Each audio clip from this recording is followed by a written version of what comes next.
We're rolling. Welcome back, everyone. Episode 100. The century. 100. You got to do the ding, ding, ding, ding, ding, ding. 100. Episode 100 of the Jiu-Jitsu Dummies podcast, brought to you by Black Belt Digital Marketing. Anything you need to build your business on or offline. Or in bed. So that's website design, Google Ads, graphic design, printing, embroidery. You name it, we could do it. Whatever. Origami. Check us out at Black Belt Digital Marketing on Instagram, or check out our website, bbdigitalmarketing.com.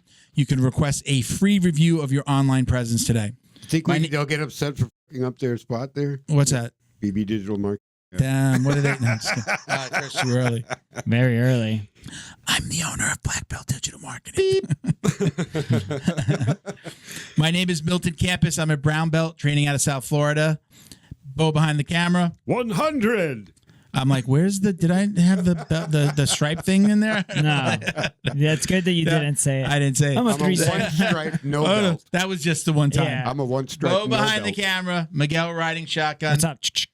Shout out to our booking manager, Britt. Thank you for setting this podcast up today. Thank you. Thank you. Don't forget to like, comment, share, and click that subscribe button. We'd really appreciate it. The alert. You can find us everywhere at Jiu-Jitsu Dummies, right? So Instagram, Facebook, TikTok. We're on LinkedIn. We have a page on LinkedIn. Wow. TikTok is at Jiu-Jitsu Dummies Podcast. Right. And the YouTube is also I'm really glad that one's short. YouTube. YouTube is also Jiu-Jitsu Dummies Podcast. Which one's short? What are you saying? The TikTok one. Jiu-Jitsu Dummies It's real easy. Podcast It's real easy on the Incorporated. thumbs. Nobody's typing it in. You're like, That's hilarious. Jiu-Jitsu. I told you. You did. I told you the story about Yeah. did I say that on you air? said Or it did I on tell you air, that? I believe. Okay, Yeah. It was Bo, do you remember? I was so happy to see that I typed in. I just typed in jiu-jitsu. Yeah, And then And the drop auto-populated. down, the auto-populate came down, and we were in the auto, like high in the auto-populate on made a it. phone that has nothing to do with us. We made it, Nice. boys. That's never even seen That's us. cool. While So your it's kinda your cool. wife We and made it! while your wife and the T-Mobile employee were just like watching paint dry, even though the phone was done. We have arrived. We can retire now. Yes. Bye, All right, guys. so did I say, yeah, don't forget to click the little bell for the notifications on YouTube as well, right? You get a notification every time we add a video, and And it we're helps trying to us do, we do 4 episodes a month. We got our shorts and our clips that we put out, but we were just talking about it. I'd like to maybe even increase how many episodes we're putting Our out new every OnlyFans month. page. I'm trying to, Where put food on the table. our OnlyFans page is just pictures of Bo's feet. Yeah. So And, No, and dude, actually, you could do jujitsu moves there. no, I know it's OnlyFans. for real. There's, It, like, it turned legit into a stuff. sex thing. Yeah. Of course, anything turns into a sex I've thing. never been on his OnlyFans, but who's the Australian? Jeez, Oh, I'm Craig Jones. Craig Jones. Yeah. Craig Jones. I don't know if he does like just moves or funny stuff. Do you know what he he, does probably there? does. I don't know. I don't even have an I'm sure he's OnlyFans. like in every once in a while. in his Butthole little, close-up. Yeah. leopard His butthole leopard close-up. undies. Yeah, I just, No, bulge shots. Yeah. All right, let's we got a lot going on, so let's we want to get right into the show, but let's we got a couple other shout outs. Thank you to our friends over at Flow and Roll, hands down the best custom gi and no gi gear in the business. what up, Sean? Let me, you know what, I wasn't going to show it. I don't have the rash guard yet, but these I got these shorts from Sean. He was They're down dope. in at New Breed. I love, talk about the designs. Number one, Oh, I sweet. love these shorter Very shorts. I'm a Colors big guy, pop. so they probably look a little bit bigger. But check out this Yeah. design. It's like a little Can you see? Hawaiian. yeah, see that that's how you design hold there? it. It's a lion with a cigar. Nice. Look how awesome. I mean, talk about the artwork. I Very mean, it's just cool. amazing. It's also I got the rash like guard on grayed his out. way. He didn't have my size. He didn't have my rash guard. So he's sending it out. But amazing. They're like super thin. Mm-hmm. You know, I don't know. I like them. The designs don't get screwed they're up. nice. Like everything else that I've gotten, like it always Yeah. wears or You wear spats underneath, even right? here under this. Yeah. Oh, he goes No. commando. I don't go commando. yeah. I actually wear Compression 2 pairs shorts? of like compression underwear. You got Yeah. like the worm. Reeboks. I wear like the Reebok. Do you own a underwear. pair of spats? Yes. You let the Those worm things are squirm. comfortable. I wore them for a little bit. I have a bunch, but it just wasn't my thing. Not your thing. You don't let the worm squirm. But flown. No, dude.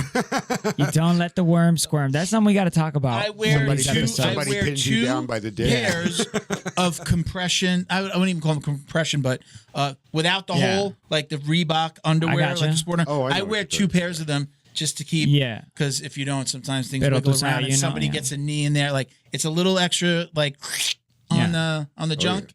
It's so comfortable. It's the most comfortable kind of way Keep I everything found. out of the way. Yeah, it's got Yeah. We got to keep it talk, not now, because I know, we got to get this going, but we got to talk about Spats guy with no shorts on top one day. We talked about that with Kent Peters because he does that. Yeah. Remember that for our solo episode that we're doing in Yeah, December. that's the going to first be a week of discussion. December. Coming soon, y'all. So again, look, incredible no gi gear. They do custom gis. They've always have some specials running.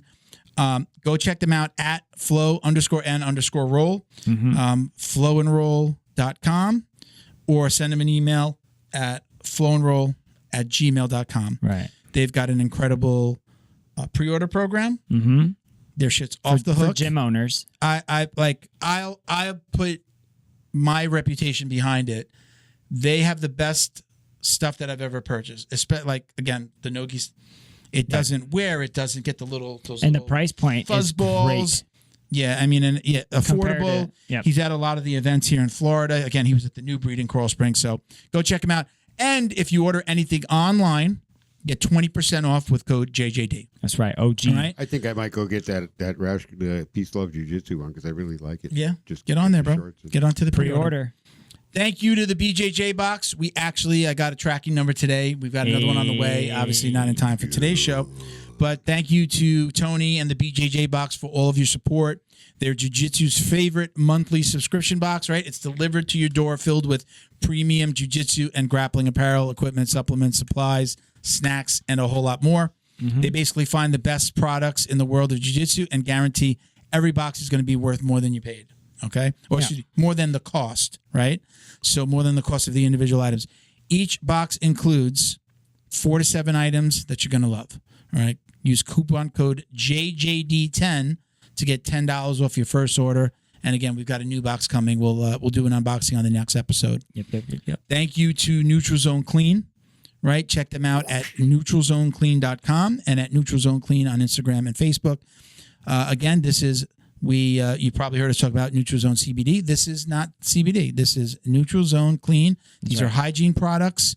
0 CBD in these, right? This is all about being clean on the mats, training, your personal life, keep them in your car. I carry a canister everywhere I go. I didn't bring my canister up from the car today. I forgot. But we got this big bad boy. You want to get that, Miguel? Can you get it? Yeah. Don't be a funky, Look at that canister. Don't be a funky I love junkie. that one. Gym owners. So Amenities. yeah, I mean, For your students. tell them a little bit about the wipes. You know, non-toxic. Yeah. A lot of natural ingredients. Plant-based ingredients. Yep. All natural. Kills all the yuckies. Yep. There's Paraben free. Yep. Non-toxic. Plant-based ingredients. Look, 1,200 counts in this big guy. this right one's here. a 1,200 count. This is great for a gym, right? Right. A gym owner that wants to put them in the, just put Or 'em next people to the who mat. run events. Or events, jiu-jitsu Yeah. events, wrestling events, really just about anything that you can think of. just Schools. think about, dirty like, ass. No, Yeah. what about this? You remember gym in school? Like you don't have time to shower sometimes. It's a different world now. Yeah, well, you don't have time to shower. I never had time to shower. You would go to gym and then go straight to history class or something like that. I was talking about just Out the this. door. If the Yeah. school had this, Yeah. So they're running a good special. idea. We've got a special a special coupon code, I should say, for the bucket. All right. Zabak. This is normally like $109.99. Use code JJD gift to get $10.99 off and free shipping. and free shipping. If you order anything else, they're going to give you free shipping on those items as well. All right. So go check them out at neutralzoneclean.com. This awesome company named Black Belt Digital Marketing built their website. All right. Check them out. And don't forget, if you send us your receipt, obviously your credit card information won't be on there, but you can redact any of the information that you need to. Send us a copy. Either DM it to at Jiu-Jitsu Dummies on Instagram or info@jiu-jitsudummies.com. You'll send it over. We'll enter you into a drawing of up to $250 worth of Jiu-Jitsu swag. Probably some stuff from Throw and Roll. Maybe we'll get some stuff from Neutral Zone as well. But send us those receipts. We'll enter you into the drawing. We were waiting for our rash guard, the Peace Love Jiu-Jitsu rash guard. We're still waiting for it, Flow and Roll. technically. It is on pre-order on the Flow and Roll site. But again, send us your receipts if you buy anything from any of our sponsors, and you're going to be entered into that drawing. right. And it will be more than $250 worth of gear. Shout out to Neutral Zone CBD as well. That's over there right? now. Same owners, different products. No matter if your aches and pains are coming from lifting weights at the gym, rolling on the mats, or just the daily grind of life, Neutral Zone has a product for you. Right? Find your Neutral Zone by finding the best product for your pain wellness so you can continue your active lifestyle. I put that on. Is that I roller? put that one there? It's like almost empty, right? No, Oh, that's this a is the full one. Okay, I put mine back in the Roll bag. on. I put it on before I came up. And Yeah. I put it on at the house. I threw it in my bag. Yeah.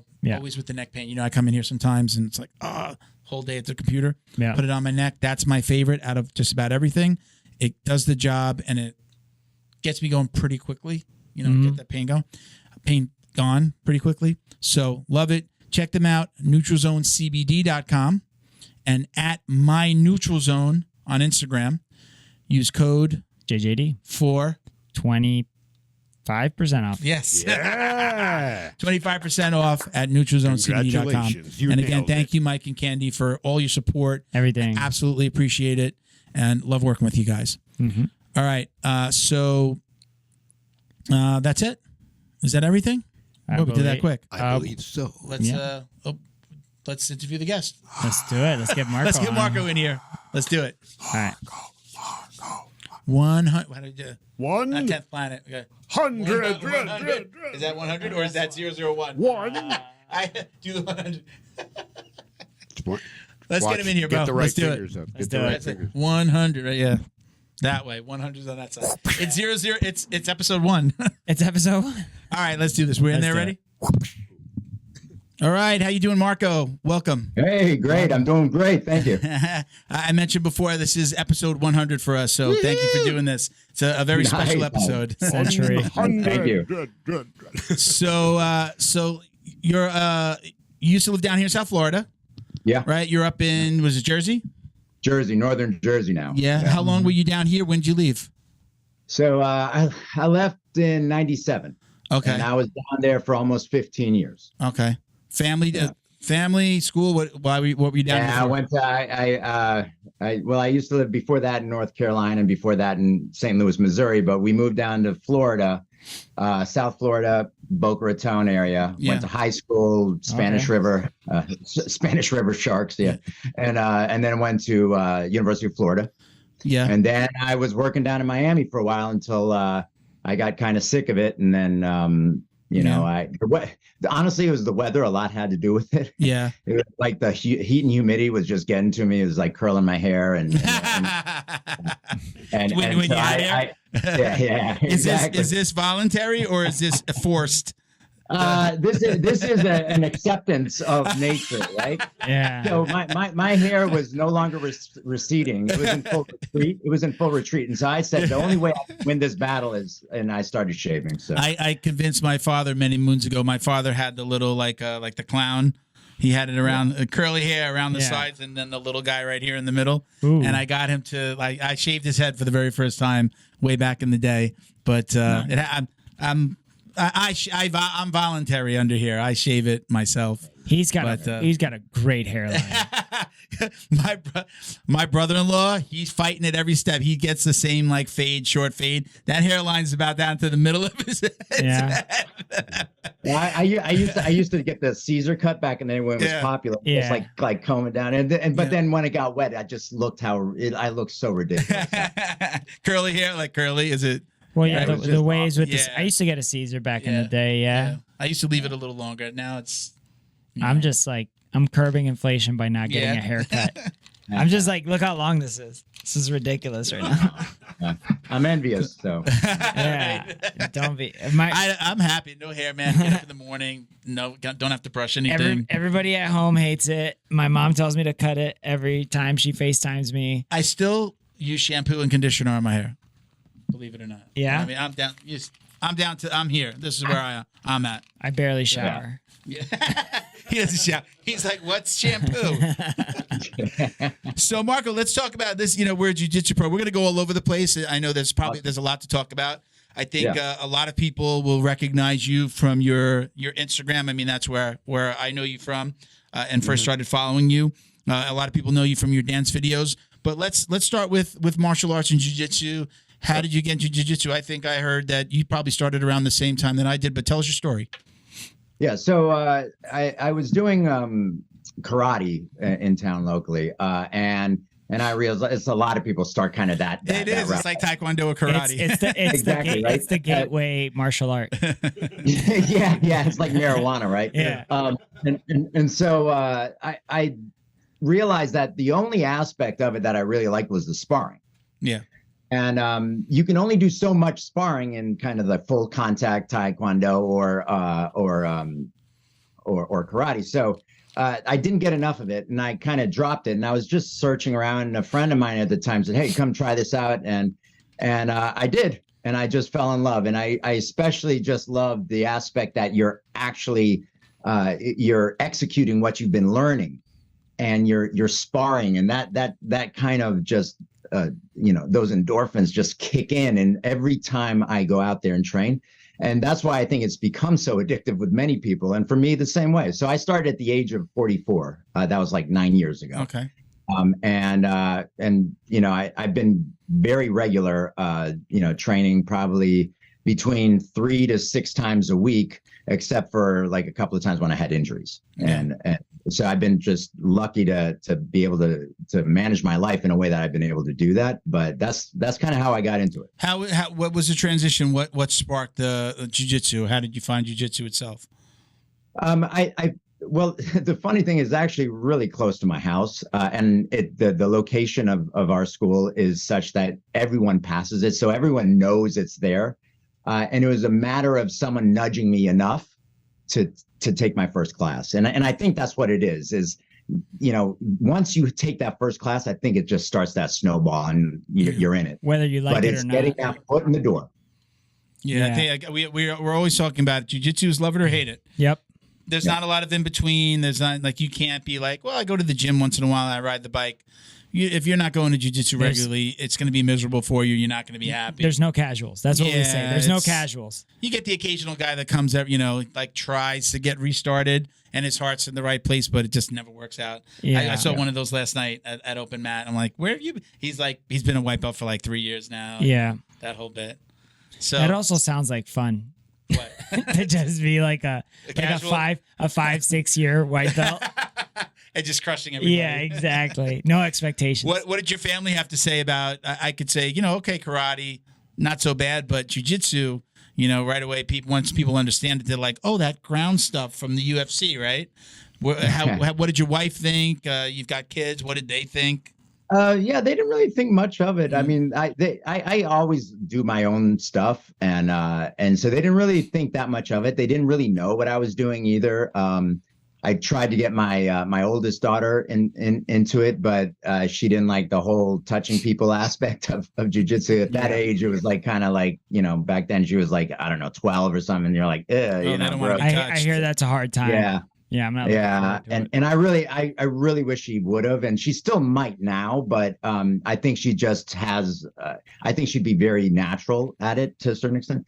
But other than that, they've never been to the school. I've done once to the school, and that's about it. They haven't seen me compete, and I don't really want them to see me compete. I'm just like good. I like having my own thing. And it's just my thing, and I love it, and so they really aren't that involved with it. With kids, you got to get them real early, or you got to wait till after they're like when they're grown, and it's just like I want to try something after college. My question for you is, I feel like a lot of people always harp on the like, oh, you started old. What are the hard things about starting old? I want to go the opposite way with it. What are the blessings at starting over 40? I love that question because I'm a huge proponent of this sport and this activity, and as for people older, right? That like middle-aged, and you can think of 30 as middle. That hurts, Marco. Yeah, I know. Right? But 40 and 50-year-olds, I teach a class 3 days a week. And it's a noon class. And then I've actually also been every day this week I've been teaching because our other, the professor, he's not there. So I've been covering for him. But in that noon class, I have, a rotation of probably about 15 over 40 guys. and it's just wonderful to see them come in and just they accept what it is. They really buy into it. You see like a transformation in their health and their mental health as well, because a lot of them are just like overworked or something like this, and it's just a release for them. I really think it's rejuvenating. I've been in the best health just physically, except for a back issue, which is unrelated, but the best health I've ever been in my life. I'm the happiest I've ever been. And I really try to push and promote that with the older folk, especially. Yeah. Yeah, middle age hurts a little bit, but I'm there. I try not to say it too much. You started at like 40, didn't you? 41, right? Yeah. I started just a couple weeks before my 41st birthday. So I started late as well. My answer to that question is actually that what is the kind of the blessing of starting older? I was never this disciplined. I would have never stuck this out. I would have never stuck it out through injury. I would have never stuck it out through, gotta get up. Maybe we spoke about this on the last episode, but I know I told a friend this the other day. I go to sleep early. I was telling my daughter, I go to sleep earlier on a Friday than I do all week, just so I can get up early to stretch at home to be ready for open mat on a Saturday.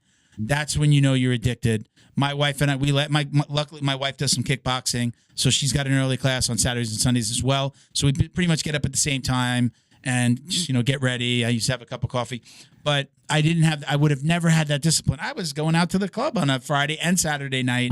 There would have been no open mats, no training. I would have, you can't do that. So I feel like I would have quit. I would have quit, or I wouldn't have had the dedication. I would have been like, wow, I keep on getting smashed. Why aren't I getting better? And I probably would have quit like I did with every other sport I played as a kid. Mm-hmm. So I feel like I found it when I was supposed to find it. A little bit of discipline is critical. Yeah, I do believe that, everything happens for a reason. And I feel like I found it. It almost, I knew what it was. I'm a big fan of MMA and boxing. And my wife's family, a friend of theirs, was opening a gym. And at a New Year's Eve block party, they were like, you guys have to talk. UFC guys. Oh, they called him a UFC guy. They didn't realize, he's a black belt in jiu-jitsu. They put us together and we were like best of friends immediately. I traded marketing for classes. Instead of paying, I built his website and did some of his marketing. And, I started training doing the kids class as a white belt. So I was just like instantly, again, it found me when I needed it. And when I was, I was doing a little bit of like some Muay Thai classes, and always a little nervous to go to the jiu-jitsu class at really like what was like a bigger, like it was called Strike Fit. So it was like boxing ring in the middle, kind of like cardio kickboxing classes. And then every other night there was like a jiu-jitsu class, and I'd be doing the Muay Thai, but I'm like, I don't know if I could roll with. I didn't even understand what it was. I mean, I knew the ground stuff, but I didn't understand like the class. I'm like, Guy, what is this? Yeah. And then when he opened his gym, I left that gym, and then I just went exclusively to his. They taught us that in the military. I went to a school in Missouri called a Sapper School, right? Like Combat Engineer School. And they were teaching us Combatives Level 1, which is like the Gracie Combatives Jiu-Jitsu system. And I was just like, I came out of that and like nobody ever like choked me or anything. I remember getting key locked all the time. They taught key locks. They taught like rear naked chokes. And that was pretty much about it. And then just positional, like get on top and just smash them, like just punch them to death. And I was like, oh, this stuff's pretty cool, but like I'm unchokeable. Like nobody was able to choke me. Because it was, you were a wrestler though too, so I got to assume that your wrestling helped you a little bit. It did, but what I'm saying is like I didn't. My first introduction to it was like this really watered down system, like blind leading the blind. Like these instructors probably were like level 2, level 3, and they were like teaching us, and we were just like in the fog of like this course. Yeah. And so like I came out of it like, oh, jiu-jitsu's cool, but like I'm unchokeable, so like whatever. Yeah. And then when I was visiting, when I was on leave at home and I was in Toledo, Ohio, Sanji Rivera and what's his name? The American guy that trained with him. L has an L. I can't believe I'm blanking on his name. He's super famous. He just retired at ADCC. Yeah, he's got a his wife is pregnant. No, he's not. No, he's the first American. Go ahead. First American. Yeah, Lovato. Yeah. How did you know that? Because I'm smart. Holy smokes. And he doesn't train, by the way. So Lovato was there too. And my ex-wife knew them because of the bouncers at the club, and they trained the bouncers. So like my second interaction with jiu-jitsu was actually with Zanji and Zalo Rivera in Toledo, Ohio, when the Seven Blades were there. Yeah. And dude, I was like, oh, I'm unchokeable. I told that to those guys. And you got did I pay the price? Marco, what was your first class like? You go to your first jiu-jitsu class. What'd you think? I think I just felt a little bit overwhelmed, right? So, and because seeing people rolling live, I was like, whoa, I'm not sure, man. This is pretty fucking crazy, you know, because I didn't wrestle before. I didn't really have any grappling skills before. So I just thought it was a little bit daunting, but I liked it. So, and you know, they eased me into the rolling, right? So it wasn't like until a few classes that I actually started going somewhat live, right? And that's generally how we approach it as well. But I mean, it was a little bit daunting, but exciting at the same time. So, and I think to your point is, I think as you're older, you're also more appreciative of things like jujitsu, right? You're more accepting of it, and you've kind of like reached a point in your life where you're like, I need it, and I accept it, and I appreciate what this is. It's not that the younger guys don't necessarily appreciate it, but I don't think that they have the life experiences yet to truly appreciate the way that we probably do. Yeah. I mean, it's an absolute. I mean, it's like people say it's therapy. I need that release. You know, a few times a week. I'm a different person when I don't train. If I'm hurt, if I'm sidelined, it's like I'm like, oh wow, yeah, I definitely need to get it. You know, I got to get in there if I'm out for any period of time. But how about on that same note? I mean, there's also another side of that coin where like we've had the pleasure of interviewing, you know, young guys like Nick, Danny, Gannon recently, and all these guys that are young, they're in their early 20s, and even look at guys like Gordon Ryan, early 20s, like how well put together, like the young people that I get to interact with at the gym that I go to and the gym that you go to and the people that we've interviewed, like how well put together are these younger folks who have been in jiu-jitsu since they were like 5-6 years old. Yeah. Like it's like the older people do get to appreciate it. I started, you know, later as well. I started at what, 36, I think. And or 35. And like I've gotten a chance to talk to some of these younger folk that I've known only for like 4 or 5 years.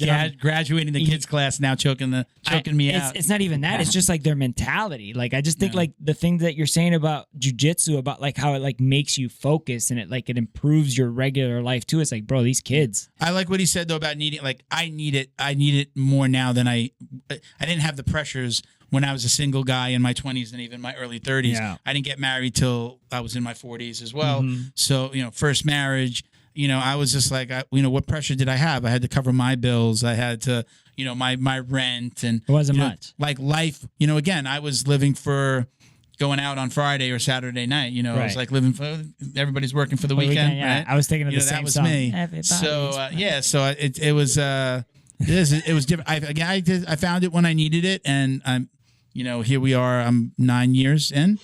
9 years later. You guys are both 9 years in. Yeah, I right. You're about 9 years now, right? Yeah, 9 years now. What belt are you, Marco? I'm a brown belt. Oh, both brown belts. How many stripes though?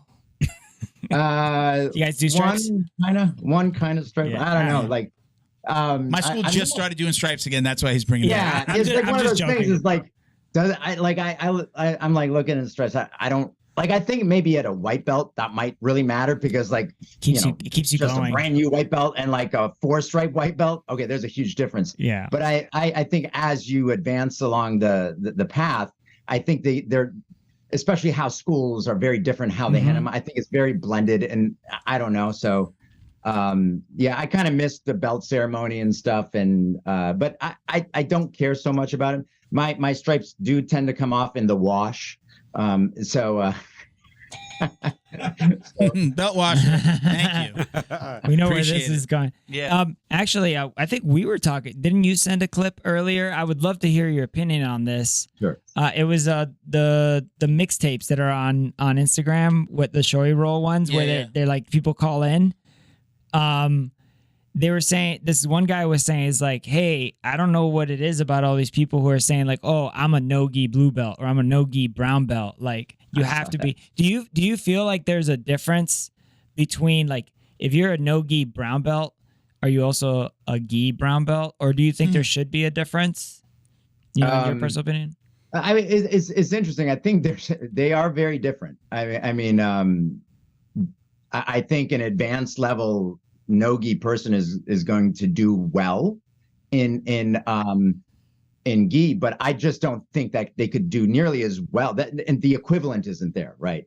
Mm-hmm. I don't know if that means that they're more of a purple belt or not, but I mean, there's just so much that they probably aren't training on a daily basis that you can do with a gi that you can't do with no gi. Like a 10th Planet guy.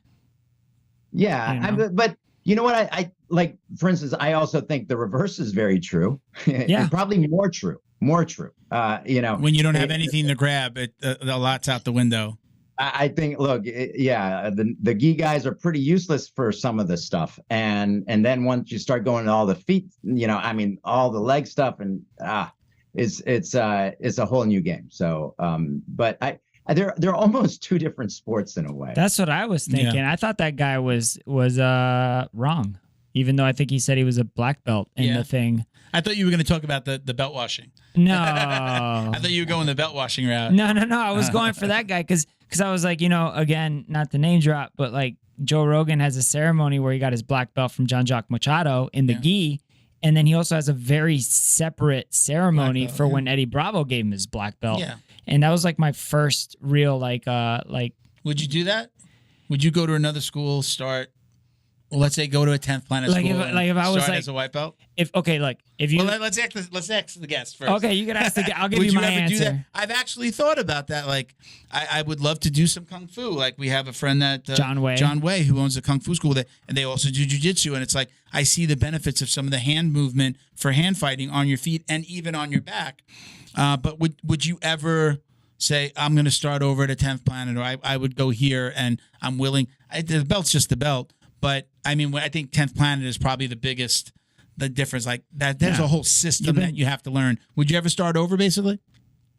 Potentially, but I think that right now, I mean, I've been training no-gi as well, and for me to go in, it's also, not fair to competitors if I'm going in as a white belt, but I'm truly not a white belt in the sport. Yeah. So it's different. I think I would have a much steeper. I mean, I would have to learn quite a lot in order to come up to speed, and I was trying to do some of that 10-piece stuff on my own until my knees told me you're an idiot. Stop it. Yeah. I'm wearing a brace today. We had an open mat last night, and me and one of the guys that came from the kids' classes that's now 19, 18, 19 years old. I don't think he's that old. And we were trading. So we were playing footsies, and we both had the exact same toe hold on. And somehow I heard my ankle pop, but the ankle's okay. But I heard two pops: my ankle and my knee. Thank you to Feito IT and AV, specializing in commercial and residential automation, security cameras, CCTV, POS, and more. Check them out at feitoitav.com or call 305-428-2515 and let them know the dummy sent you. Thank you to Neutral Zone CBD, a combat family-owned company that supports athletes and the people who love them. Neutral Zone strives to deliver clean CBD products for sports recovery in gummies, lotions, balms, roll-ons, and more. After a competition, a hard rolling session, or a tough day on the job, Neutral Zone has a product designed to help you reduce inflammation, increase cell rejuvenation, and may even help with aging joints. Visit NeutralZoneCBD.com and get 25% off your order with code JJD.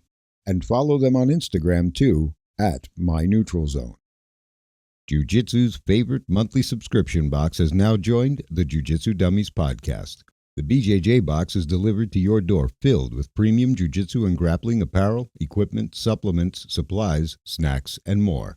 The crew at the BJJ box find the best in the world of jiu-jitsu and guarantee every box to be worth more than the cost. Each box includes 4 to 7 items you're going to love. Visit thebjjbox.com and use code JJD10 to get $10 off your very first box. And give them a follow on Instagram at TheBJJBox. Neutral Zone is combat family owned, so they know you need to keep yourself and your equipment clean. They created Neutral Zone Clean wipes and sprays for just that purpose. Neutral Zone products are formulated to reduce the risk of bacterial and fungal infections. Whatever's making you sweat, weight training, rolling on the mats, yard work, or just working around the house, Neutral Zone Clean wipes and sprays can make you feel and smell refreshed. Use code JJD to get 15% off your online order at neutralzoneclean.com. While you're there, sign up for their newsletter to receive the latest info and updates on product launches like their new shower gel and soap bar coming soon. Are you Neutral Zone Clean? Special thank you to the crew over at Flow and Roll for all their support.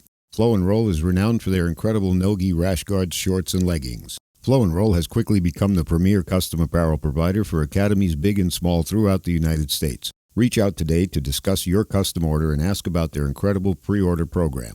You can send an email to flowandroll@gmail.com or visit their Instagram at flow_n_roll and shoot them a direct message. And yes, they can create an awesome custom gi for your academy as well. Visit flowandroll.com to check out their awesome designs, and while you're there, pick up a Jiu-Jitsu Dummy signature tee exclusively at flowandroll.com. And remember, you'll get 20% off your purchase of t-shirts, rash guards, or gis with code JJD. I've had the other knee pop. It's definitely not as bad. I think it's probably the most jiu-jitsu thing ever said. Yeah. And then you have this conversation with like anybody at work. They're like, "What, you psycho? What are you talking about?" But you talk to a jiu-jitsu person, and they're like, "Oh, my knee popped," and they're like, "You good though?" Like, yeah. Oh, okay. I definitely should have taken my own advice. It's like tap early, tap often. He's a younger kid. I think he doesn't understand, like, okay, you don't have to wait for me. You don't have to try to rip my leg off. I'm doing it what I would call gently compared to his. And so I'm waiting for him to tap. He grabs my foot. He does the same thing, but then just goes a little too hard. You got to know. You're torquing it up gradually, right? Yeah. As opposed to maybe just that acceleration, boom. So from zero to 100 almost. I don't blame him at all. He's a tough roll. I knew it. Again, I could have easily just been, tap, let's move on. I was like, oh, this I got it for I'm gonna, and then it's good. It's good till it's not. Yeah. So hopefully this is just a little a pain. I hope it's not torn. I really do. I don't want to be out again for so long. Yeah. And you know what? That's funny because that's my biggest fear of getting injured is that I'm sidelined again. Yep. Yeah. And just I know it's somewhat morbid, maybe not, I don't know, but I just kind of look at the rest of my life in terms of how many years I have left on this earth, and then how many years I'll be doing jiu-jitsu, and so 6 months out is a larger percentage of that remaining time than someone who's 20 years old. Yeah. And so I keep thinking about that. So like I'm really just trying I'm fixated on maybe you're milking. You're I'm milking. in the same place. It makes sense to me. It absolutely makes sense to me. I do the same. It's funny because I told him a little bit of the story, and the kid, this young man's amazing. He's got triangles from every angle, like it's triangle chokes. You got the shirt on. He can throw up triangles from anywhere. So I usually kind of sit back, and I've been like, okay, I can grab his legs. I feel like I can work a little bit better from the outside. You get in his guard, and you're done. I don't care who you are. He's submitting black belts. He's a purple belt, then 19, I think it's 18, 19, and he'll get you from any angle. He's been training for 12 years. And so I told him, like, he's a quiet kid, and he's most of the time is waiting for somebody to ask him to, like, when we're okay, instructions done, we've drilled, or open mats, he'll like just sit and wait. And I kind of do the same thing because I'm a heavier guy. People don't always want to go with the heavy guy, so I usually wait to see who comes to me. But I've been I got 3 stripes recently because we didn't do stripes, and now they've kind of awarded us. They caught everybody up, and I'm like, oh shit, this is real now. brown belt, 3 stripes. Like, it's really close to black belt. I'm like, I'm not going to play this game anymore. I'm like, come on, let's go. I'm available, guys. Who's ready to roll? And I've been going to the guys that people usually avoid. I was one of them, but now I'm going to the other guys that they avoid. And then he grabs a toe hold, and as I'm like, you should have stayed away. But I'll keep on doing that, and I know I've got to tap early, but yeah, I mean, it's gonna happen. But I do feel the same way, like, oh man, there's more time off the mat. Man, I'm so like, I mean, I know it's not a goal, but come on, who doesn't want to get to the black belt? Everybody's got that little piece inside of them that says like, it's nice. That's like signifies, in most cases, at very least 10 years of dedication to something. I've never dedicated my life to anything, black belt digital marketing. Like, yeah, I've never been this outside of my family. I've never been into something like this ever. I've never accomplished. It's a pretty like serious hobby. Yeah, right, yeah, it's a serious hobby. Time, I'll work out a lot. I'll definitely live with. If this is going to sideline me, I'm definitely going to go to the classes, watch instruction, drill if I can, see what I can do, but lift weights. I'm not going to just turn into a blob. I would just and I think to be fair, I think it's more of an addiction than a hobby, and it's a good addiction, but it's definitely something that you need, and you feel if you don't do it for a week, I mean, you're really feeling it. You're mentally, you're maybe not there emotionally. If that happens to me, my wife tells me, I think you need to go train or something. It's like, I'm just like miserable. I get that once in a while. My wife, she's like, "Are you gonna go to the gym today?" I'm almost there now. Like my work with the storm that was coming, we work a lot outside, so I had a lot of like job sites and stuff to like make sure they were cleaned up, and rental stuff that had to get picked up, and so it's like last time I rolled was Monday, and it's Thursday, and fiending. Yeah, it's not even a fiending. It's just like I'm just like, come on, man, like. Yeah. Marco, let's talk a little bit about, it's always interesting.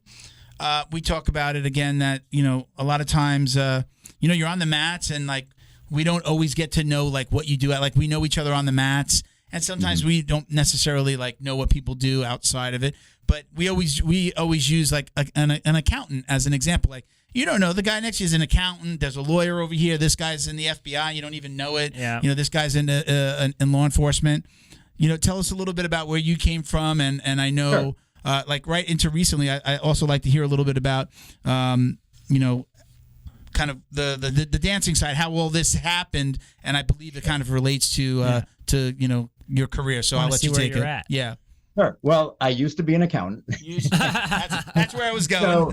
CPA. So I actually graduated from University of Florida with a master's in accountancy. Go Gators. And I ended up with that because I thought I was going to be a doctor. So I went pre-med originally, and that lasted one semester because I took chemistry, and I hated chemistry, and chemistry hated me more. And I ended up having to drop the class. That was it for pre-med.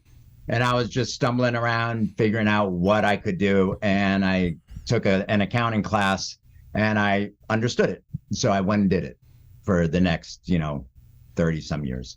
It actually, I turned that into like, I worked for Ernst & Young, was an external auditor. Then I became an internal auditor. I moved to, I was down in South Florida, moved up to New York with Pfizer. And I was working for Pfizer for about 23 years until around 2 years ago. I was finally not a survivor of one of their reorganizations. So I got laid off. This is part of COVID? Is this because of COVID? Well, remember, Pfizer, they're the ones who came up with the vaccine. They were doing well. Yeah, okay. But they were always just looking at how to cut costs. There's a new in my group. There's a new lead in Pfizer who came in, and there was a lot of restructuring going on. A lot of the people who supported me in the past had retired already or left the company, so I kind of was the odd man out. Ended up being the best thing that ever happened to me, by far the best thing, and I tell that all the time. My wife knows that. I count even the day I got married, the day I had kids, the best thing that ever happened to me. It really focused and forced me to relook at what I have been doing for my life in terms of the career I had, which turns out I actually didn't like. So I had been doing something that I didn't really like to an extent. One end was I didn't really like, the other end was I actually hated. So there's the last few years I actually hated it. And when you're doing something on a daily basis, or at least 5 days a week plus, and that you're hating, you don't realize how much that just eats at your soul. So it was this kind of aha moment that I had, and I re-looked at my whole life, looked at what I have left of my life, hopefully, and it was a change. So I really went to doing that, and luckily I was at a point financially that I could somewhat retire, meaning that I don't have to do that kind of job anymore that I was doing. I could go do what I want to do. And so since then, I've been teaching some jiu-jitsu. I've been doing the social media stuff. That evolved just because I got on TikTok one day and I put one video up and it kind of went viral. And then next thing you know, I started going a little bit more viral because people said, hey, you look like Master Roshi from Dragon Ball. I didn't know what the hell that was, but I do look somewhat like Master Roshi. So then I started cosplaying him and dancing, this and that. And I grew kind of big on TikTok. And then this past year, since January, I've been focusing more on Instagram, and I've been building that up. And that's a little bit of a different persona. That's mainly just dancing, but also I'm very focused on positivity and just like really trying to embrace change like I have. So that's kind of where I've been. The past year and a half since I got laid off has been the happiest part of my life ever. And so I'm just kind of on this roller coaster, and I don't know where it's going, and I'm having tons of fun with it. That's really cool. I also like your recent Instagram stories where you'll like dance to a song, but you're like giving facts about it too. Like, oh, this was actually sampled here and originally made from here. Like, that's pretty cool too. You did. I saw the last one that I saw was you were talking about Lovato. No. I know. You did one with was it an anniversary or somebody's birthday? Somebody famous. Pauly Shore? Yeah, Pauly Shore. Yeah. And then the music that you were playing, it was how you tied that Bruno together. Mars. Bruno Mars? Bruno Mars. That right? Pauly Shore had interviewed Bruno Mars when he was a little kid. Or something like that, right? Yeah, when he was like 5 or 6. I don't think not many people would have gone that deep and made that connection. Pauly Shore, people don't know how embedded Pauly Shore is. You know, son of Mitzi Shore, grew up in the Comedy Store in L.A., literally babysat by like absolute psychos doing cocaine around him as a kid. He makes sense as a person. And then like to me growing up, like Pauly Shore was like at that perfect age gap. So it's like, you know, In the Army Now, Biodome, Encino MTV, Man, Sleaze in the Juice, bro. Like he was like, he contacted me on Instagram and he messaged me. He said, "Oh, we like you," and I was like, "Who's this Royal We?" And then I was like, "Oh, yeah, Pauly, man, I used to like you back in the day. I was a huge fan." And he's like, "What about now, bro?" And then I said, "Oh, I'm sorry, man. I just haven't been keeping up with you." And he sends me a broken heart emoji. And so then I looked up where he was going to be in concert and for stand up. And I said, "Look, I see you're going to be in New York City. I'll go in there and I'll see you." He goes, "Sure." The day came that he was in concert, and I messaged him. I said, "I'm going to go see it tonight." And he was like, "Oh, okay, cool. You need tickets?" And so that's how I ended up going.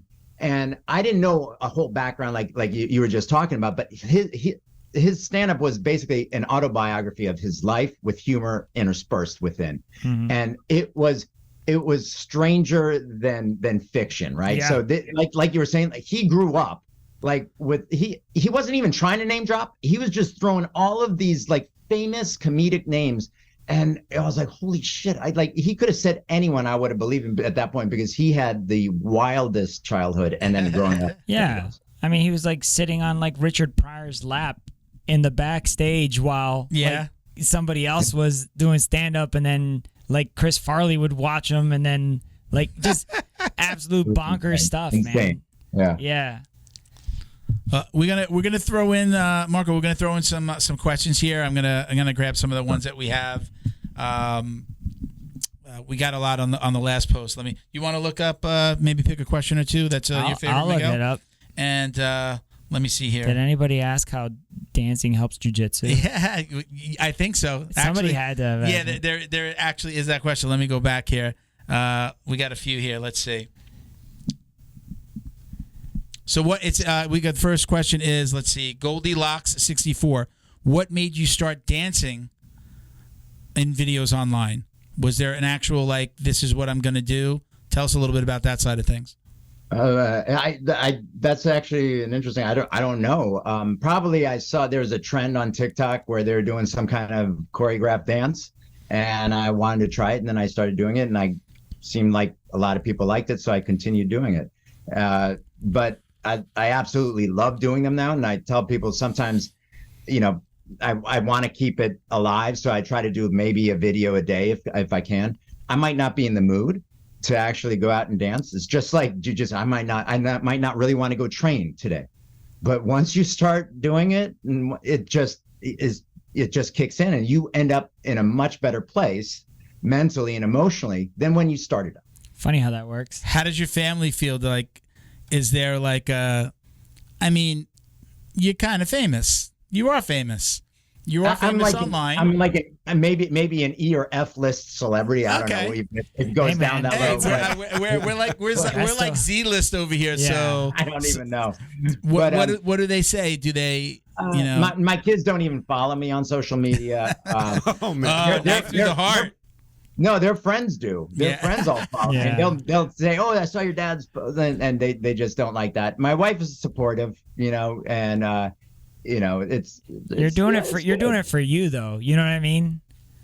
I'm doing it for me. And selfishly in a way, I'm doing it also because I'm feeling really good about the fact that it seems that people like what I'm doing and it makes them smile. Right. And I get a lot of messages, direct messages, or I get comments saying, every time I see your video, it makes me happy. Or I got up and danced today because I saw your video. That's awesome. Like that.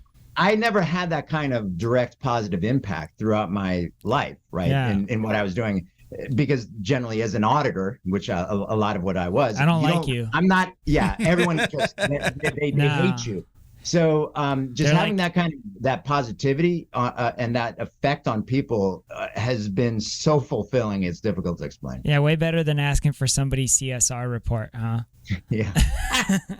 good reference. Yeah.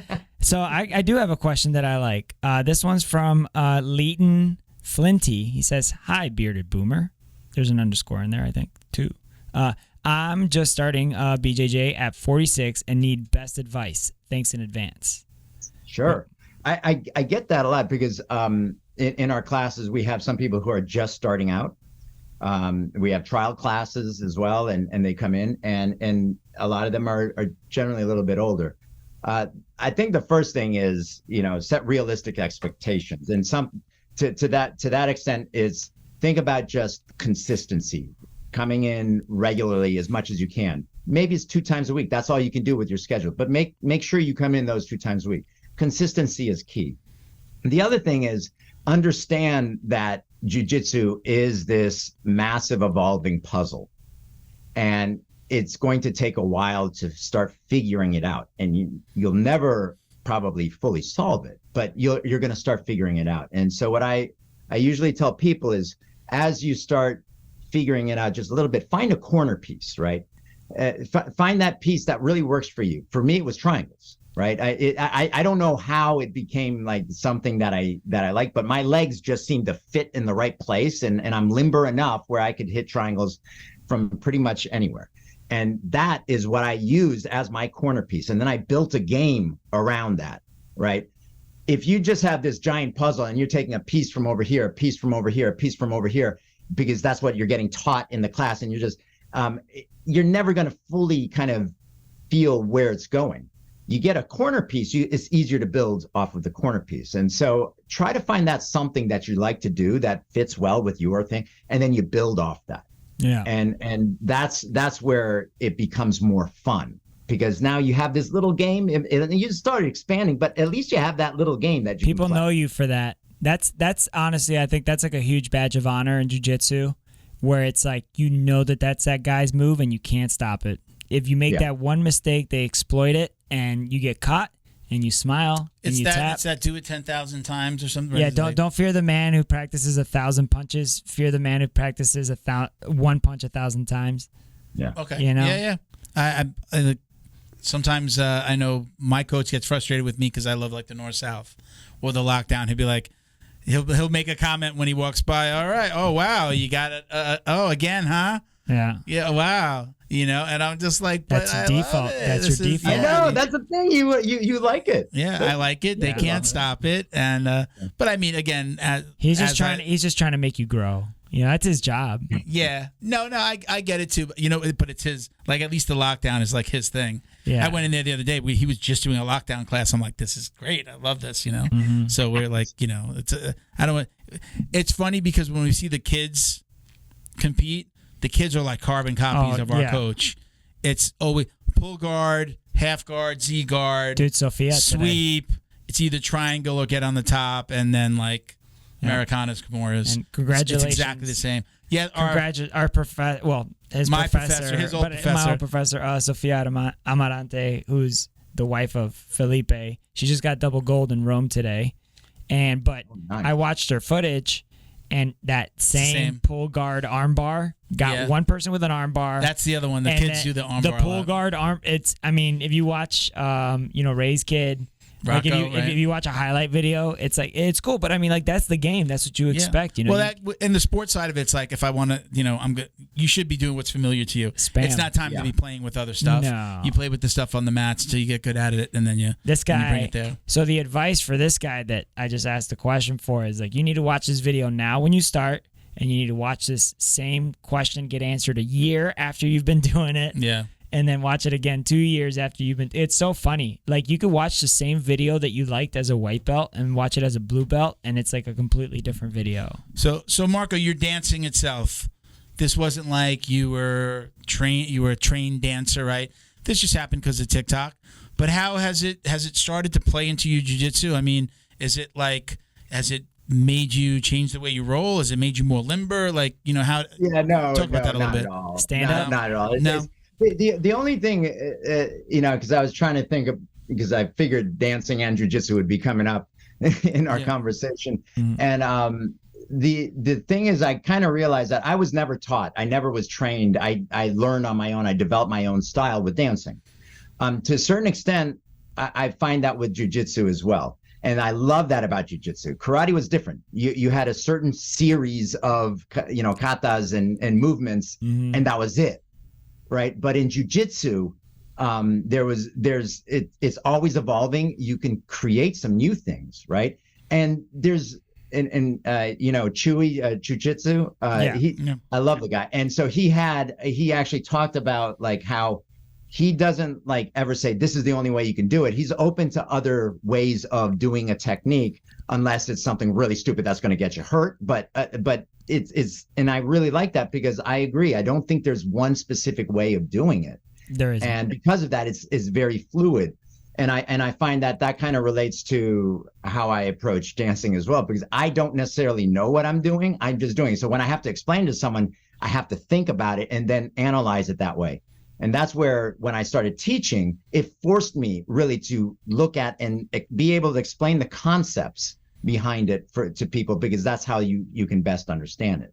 But that's kind of the closest I could relate jiu-jitsu to dancing. Okay. From the outside looking in, I think it's a fair argument to also say that the carefreeness of dancing can also relate to how carefree you feel when you do jiu-jitsu. You know it's just fun. You know it's going to make you feel better even when you don't want to do it. You know that you're also impacting your training partners, and you teaching, you're providing something that's making people happy or making their day, or it's just a good interaction for them. So like, I mean, just from the outside looking in, I'm just like, the dancing does the same thing. People go out to dance to express themselves. You know, everybody could do the bachata, or anybody could do salsa, merengue, rumba, cumbia, whatever. Not everybody. But- I can't do it. But what I'm saying is, like, you know, there's like a lot of memes out there. It's like, which type of cumbia dancer is your mom? Is she the one who always looks down? Is she the one who's always in the chair? Is she the one who's like super? Marco's the guy that's always smiling. I mean, I noticed that in Right. every one of your videos. I think like when you know when you there's certain things that you do that you're always smiling. dancing is one of them, right? I think once you start, Jiu-jitsu is one of them. You can't not. No, yeah. You're like, while you're getting choked. Yeah, this is a great triangle. Sometimes I think with dance, it's like you almost can't not smile. I mean, unless you're a horrible person. Yeah. But I'll tell you what, in jiu-jitsu, and you've probably done this, you're rolling with someone, and either you or that other person does something, like gets you in something, or you get them in something, and then you just end up just laughing. Like I did that today with someone because I caught him in a teepee, and he just started laughing right after. I was laughing because we both kind of knew it was coming. It was like, he kind of expected, and I did too. And then you just end up, it's where you don't get upset. You just got beat up, or you just, but you're just laughing. Oh, you got me in a wrist lock. God damn. I have two questions. Yeah. What is a teepee? Really? And do you talk when we don't like, my coach doesn't use all these names. It's like, we learn this move. There's never like ashi, like there's not the traditional words or the 10th planet words. Like, it's just like, oh yeah, that move with the arm. Okay. And I mean, he's an awesome high level guy under, he's got his black belt under Cyborg. He's no slouch. They just don't use those names. So what is a teepee? I wasn't taught the teepee in my school. I had to find it online. I probably know the move. I think you know it. Yeah. I probably know the move. I don't know that name. What is a teepee? Yeah, so think about it. You could even do it when if you're ever going against a big guy and you're trying to close your triangle, but their shoulders are too broad, you can actually, instead of closing your legs, like this way, you just cross them up top. Yeah. And then you basically extend them upwards like that to create that. And then you could even grab behind your knees. If you look at it, I've seen it. No, I know the move. Again, I never knew it was a teepee. I know the move. Teepee triangle. I actually I'm a bigger guy. If I'm rolling with somebody that's bigger, I can't always lock my leg behind my knee. I usually am pulling on their head though. I can probably not always get my legs in the right position, but if I pull their head and then I squeeze and I close my knees, I'm usually going to get somebody like that. This would be like a me versus you scenario where I can't get your shoulder to get into your carotid, but you can do. So what I would do if I can't get the angle because you're starting to posture up is like he said, I would teepee and I would reach behind my own legs, and then I would flex my chest up. And then extend my arms out. I've seen it. Not a move I do. I've seen it. That actually what it does is it forces. It does feel like a neck crank, but it forces your shoulder to go in to your carotid. And I do it a lot when they try to do a double under. They stack, and then I almost bait them into that, and then I just do it without any shoulders, just the head. If I could get like a grip here and just have my hand there as well, boom. See, I'll tell you like a big guy problem. I know that this is a big guy problem. I know the big guys. Like, we're not really good at coming up at the waist. Like, that crunch move, like coming up, I'm trying to bring you to me. The belly gets in the way. That's very difficult. So, like, it's like you kind of said before, like, you do moves that are, like, good for you. And, you know, hey, I do the things that I know that I can do. Sometimes I look at a move and I'm like, I'm going to drill this, but I'm probably never going to do this because my body type. But to play ball and to work with the other guys, and my coach is my coach, I'm going to give him the respect of doing this move, and I'm going to learn it. But it's probably something that I never use in an active role. Right. I've said that, and all of a sudden I'm like, oh, shit, I got that. Oh, I did that thing that I said I'd never do. So that happens. It bites me in the ass. But, when you're talking about that, again, it's not something I would do because I have to grab, if I'm going to grab my foot to really lock in a triangle, I have to grab my toe. I grab my big toe. Everybody says don't grab your toe because you could break your own toe. Yeah. But I grab my toe to get, because I can't go all the way up and reach my whole foot. You got to do what you got to do. I know. Well, yeah, I got to lose about 20, 30 pounds. But it's funny how you say that because a lot of people, like I have a couple of friends who are like on the smaller side, right? And so they kind of gravitate towards teachers who are their kind of size because it's more their game. Big guys, same thing. I follow one of the guys I follow. You guys had on him, Mike Bidwell. Spike Ninja, right? BJJ under 40. So his game after 40. After 40. Yeah. Oh, over. Yeah. And I love his game, right? So his kind of body type is somewhat similar to mine, and so I find what he does, and I'm flexible as well. So a lot of the stuff he does, even the triangles, is one of the things that I love doing as well. He's amazing. We've had him on twice. He's one of our returning guests. He's awesome. We love him. Yeah. He's got a great take on jiu-jitsu, and I do love. Like I think when you start to get to a certain age in jiu-jitsu, not like actually like you get to your brown belt or whatever. Like I'm looking for things that are going to help me do the things that I like better. Right? I can't say that I'm like skill level. Super. I consider myself a hobbyist. I'm not getting out there at events anymore. Did compete very little competing at white and blue. I'm just not going to do some of those things. So I love like Mike's videos. I like Brendan McCatherine. I like Jason Scully. They all teach you like a bunch of moves, but like it's like quick. Like Brendan McCatherine is like a 1-minute jiu-jitsu hack. It's like that's what I need. Like, look, this is probably something you're not doing with your triangles or your mounted triangles. Like he's got an incredible mounted triangle, and I'm like, you see, if I didn't know that I could lean out, and then like there are those little things that's what I'm looking for when I'm looking at videos. You're looking to refine the skills that you already have, instead of learning something. Again, I'm always open to learn something new. Don't get me wrong, but that's where I am. Like I love watching those like consumable bits, like under a minute. Show me something. Okay, cool. I can take that and I can use it. Continue to scroll. The jiu-jitsu span is so short. The jiu-jitsu journey is different for everybody. Yeah. So my second question was, you talked about laughing. Do you talk during a roll? Are you a talker, or do you just keep you're quiet until? Oh my God, that's hilarious because I don't talk, but I know some people who do, and they're almost doing a play-by-play, right?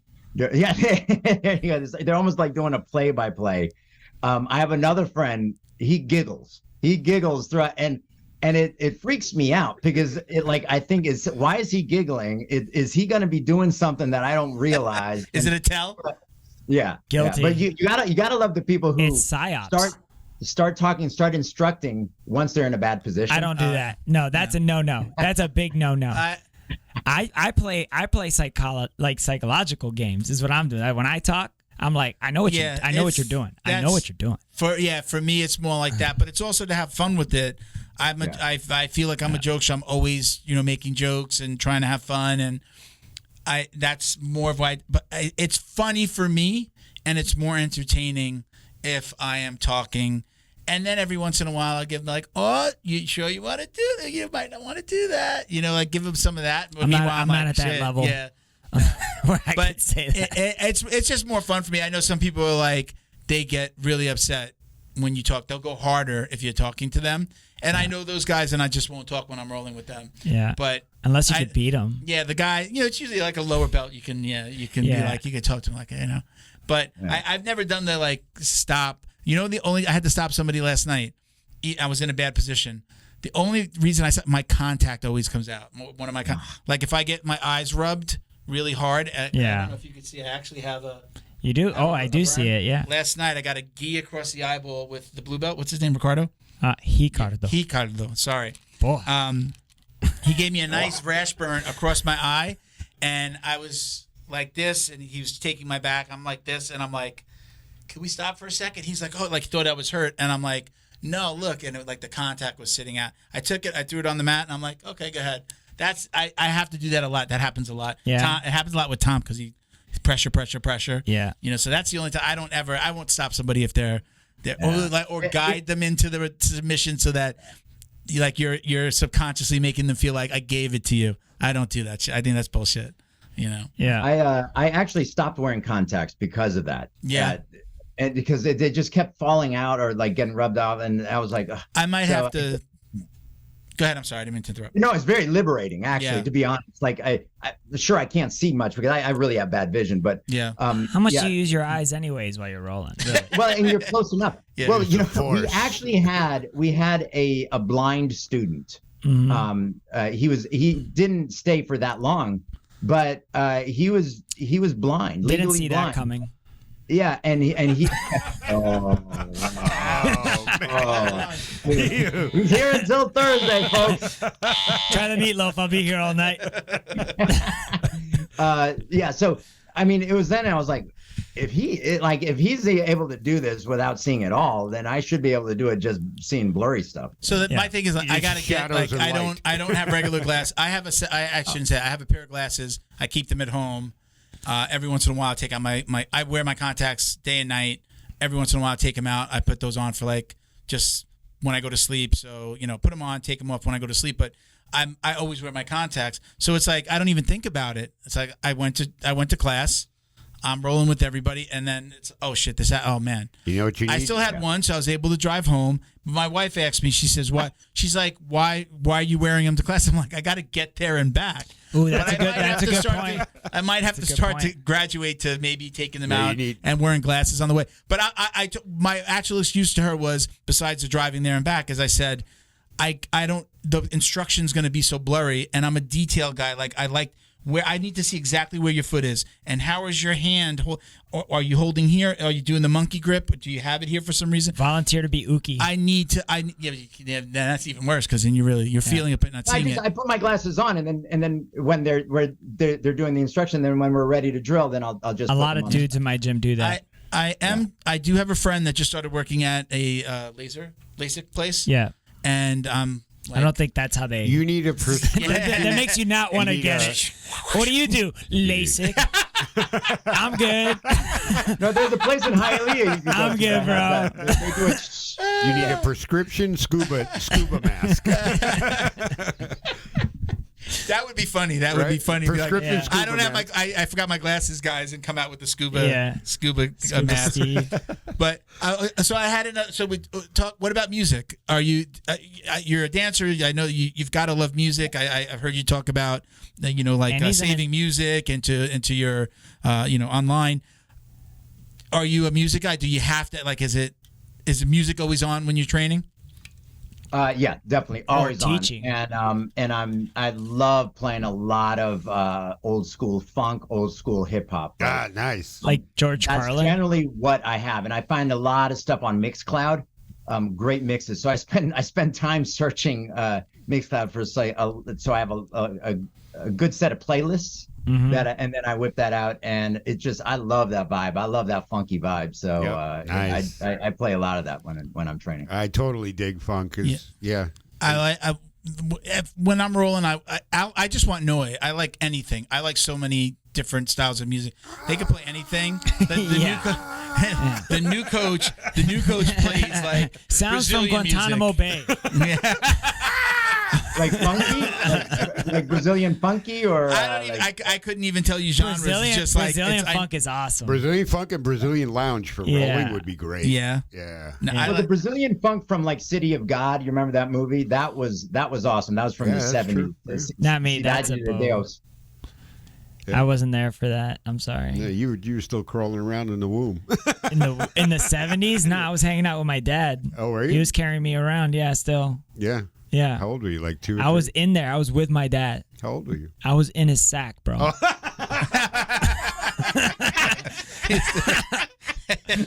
I was on reserve. I was still on the shelf. Marco, I don't know if you know this young lady, Elle Baena. You commented. You gave her a laugh emoji. I don't know when. No! I think I saw that. Yeah. I don't know if you knew her. No. Okay, but what she asked was, she says, as a boomer, you'll explain that in a second. As a boomer, do you find it difficult to stay cool? Oh man, that's a shit question. So one, I'm not actually technically a boomer. The reason I adopted the name Bearded Boomer was because when I got on TikTok, this was 3 years ago, and all those kids were calling anyone who was older than them boomer. Right, yeah. And I was like, I can't fight this. This is a losing battle. So then I adopted in my name, and I actually started calling myself Master Roshi Boomer, and then I switched it to Bearded Boomer, and it sounds a lot better than Bearded Gen Xer because Bearded Boomer, I like alliteration. Alliteration's it. Yeah, so I stuck with it, and but I keep trying to explain to everyone, even on my bio on Instagram, I said almost a boomer because I'm trying, but I get a lot of questions about that, and I do look older than I actually am. I'm 53, almost 54, 54 in 2 months. Oh shit, I'm 55. I'm 55. Yeah, and I look older than that, but I do feel like I'm probably going to look this way even when I'm 70. So then I'll look younger, hopefully. You got really smooth Latin skin. genes, man. Those Latin genes. My parents are in their 70s. They definitely look easily like 10 years younger than they actually are. I think you look good. Yeah, I look like I'm 90. I have a Romanian gene, so. So okay, we're gonna get into. Any other questions? No. We're going to get into the drill down. This is a segment where we have some of the most commonly asked questions. We put them in to the drill down at the end of the show. So we'll the drill down. We have the sound effects guy over there. Yeah. Nice. Yeah, that's professional. You still haven't put my logo in, have you? Yeah, I have. Did you? I didn't notice it. Oh, I got to check 3 it. episodes. I gotta look at it. So I don't watch him. So did you do it? no, I gotta watch every episode. I review it before we launch. So okay, Marco, preference: gi or no gi? Gi. Okay. Just answer. No, elaborate. right, Please elaborate. yeah. No, we've got. Unless you got to go somewhere. No, I don't. The reason for gi, and I just do this. The reason for gi is because I feel I can slow my opponents down, right? And so if I'm going against the. Yeah, you've said that before. I mean, these guys have the younger guys a lot of energy. They're jumping around and no gi. I'm like and then Stay right here. I'm worried about in the scramble. I'm worried about getting injured as well, like an errant knee or here or there. It's like I'm talking to myself. Jiu-jitsu preservation. Yeah. Yeah, you're trying to. I don't think people that You're milking this cow. You know what I mean? I have to, man. If you want to last, you got to learn how to again work out, stretch, recovery, cold plunge, cold showers. Excuse me. All those things that go. Get a massage gun, get the so right, get all that stuff. Because you're not going to last. These kids that just think that when you're little, I know you bounce back, but once you start getting into your teens and your 20s, not only is it going to help you jiu-jitsu, but it's going to give you that longevity that we all say we want. Mm-hmm. And you don't want to be, I used to train jiu-jitsu, or I was a brown belt in jiu-jitsu, and you now, 20 years later, you can't do it because you hurt yourself. Dude, I eat ground beef and honey every single day and fruit just so I could be better at jiu-jitsu. This sport will change you. I have an issue with that. I don't think that's you may be losing weight, and it's so bad for you. I feel so healthy. Underwear? Yeah, or no I did underwear? too before I had a heart attack. We'll see, all right, bro. Next question. Takedown Takedown or pull guard? I pull guard. And the reason I pull guard is because in competition, I don't have a background in wrestling. I don't have a background in judo. So I anticipate that most likely the person in front of me has one of those two, and I'm not going to risk it. Again, my game is on the ground, on my back. So that's how I play anyway. Mm-hmm. And let's get to the point. I might as well start there. So I will pull guard. I have no reservations with pulling guard. I don't care what people call me, a pussy or whatever. I don't care because I love just starting from the ground there. I don't think pulling guard has the same negative connotations that it used to have. I mean, so there's the memes and people still joke, but then everybody's doing. Yeah, I mean, it's just like. What was it? Sosa versus Gordon Ryan, the fastest submission. He literally just walked up to him, sat down, and put him in a heel hook. Yeah. And he was done. Yeah, there you go. I mean, the other thing is I'm like, I have nightmares of like heel hooks. I'm just, that's something that just will put me on the sideline for just tap. What's your take on in your school, or what your personal take, or what does your school do? I know traditionally in the schools that I've been in, it was just like no leg, maybe like the straight ankle lock and maybe toe holds, but beyond that, it was like brown and above before anybody even started talking to you about the leg stuff. What's your approach, and how do you guys teach? Right. So we most of our classes are gi. But in the no-gi classes that we have covered heel hooks before, because it's also important to understand the concepts of the heel hook. So if someone, are you talking to white belts about that stuff though too? Are they part of that class, or is it like, okay, you guys don't touch this? Yeah, that's a good point. Our classes are kind of mixed sometimes, and so there probably was a couple of white belts in there, probably like what, but it's good for them to understand at least the heel hook, the concept of the heel hook, and also how to escape or what not to do, and don't turn the wrong way. And just don't turn. So I think just from a safety perspective, you have to understand it and you have to learn it. It's the gun safety of jiu-jitsu for sure. Like education is key. All right, we talked about music. That's usually one of our questions, but so we'll skip to are you somebody that watches jiu-jitsu? Are you an MMA fan? Are you online watching consumer tape and watching the WNOs and Fight to Wins? Is that you? I watched the UFCs religiously. I love those. I don't have a subscription to Flow Grappling. I don't really watch any of the stuff that they put on. But my Instagram algorithm is pretty much 90% jiu-jitsu and then 10% dance. Yeah. And so I'm just constantly looking at stuff on there, and I see stuff, and I have this whole save list that most people probably do. Oh, I'll say this. I probably haven't looked at most of them again, but man, I just like this so much. I'm going to save it because I'm going to use that or something like that. Yeah. Rarely will I ever, but that's kind of how It's like that 1x1 piece of cedar that you have in your garage that you're gonna turn into something. It's gonna be something. It's gonna be a boat. I could use this for something. Yeah. This is a good piece of wood right there. I'm not gonna throw this away. It's actually appreciated in time. Gonna make a little tiki This is an out of appreciating asset, babe. You don't understand what's going on right here. I save everything. My wife's like, "Why are you saving that?" And then like a year later, I'll be like, "Remember that thing that you took?" Like this is a smaller thing. It's something different than just like a piece of wood or that piece of wire. Yeah. But when we moved into our new house, we took all the shower heads off, and we replaced them. We got new ones, and she's like, "Just throw them away." I'm like, "No, save them. You never know. Save them." One of them broke. One of them started leaking, and we're like, "We got to get to Home Depot. We got to get to Home Depot." Daughter's coming home from school. We stole hers, put it on ours. Teflon tape. And I went out to the garage for something else. I opened a drawer, and I'm like, boom, the 2 shower heads. And I was like, we don't got to buy anything. Here you go. Because it's for we changed it to my daughter's shower. She's not home. She's at school. So who cares? She doesn't need a special shower head. Nope. Boom, boom, boom. Take that. And never throw anything away. I said, see, that's why I don't throw anything away. That's exactly. Yeah, but wires and pieces that's of what wood. basements are for.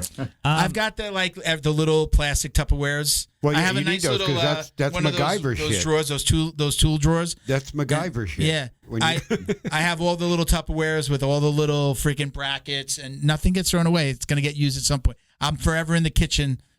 Put everything out on the counter and then search for that one little screw. The weird draur that everybody has. Yes, I have 2 of them. Yeah, I got several. All right, so you said you're a UFC fan.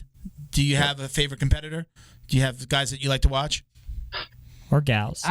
Or gals, yes. Okay, to be honest, I do like pretty much anyone who is primarily a BJJ. Like Felipe. Bias.